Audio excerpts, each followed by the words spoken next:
Today, I'm going to tell you how to make the 100% detox mixed fruit juice with all the seasonal fruits.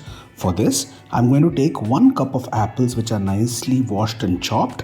I'm also going to take 1 cup of oranges which are nicely peeled and chopped, and also I've tried to take out a number of seeds in it. Next, I add the peeled pomegranates to this. Ensure that you don't add the pomegranate skin by mistake because it becomes bitter. Next, we add some juicy pears chopped. Then we have some ginger which is chopped, some mint leaves to give us a good flavor. We now add water enough to submerge all the fruits. It's now time to grind the fruit. While it's grinding, a quick look at all the fruits used. We run the juice through a sieve so that it removes all the hard particles, especially seeds from pomegranates. Now we add some lemon juice to top it up and give it a tangy taste.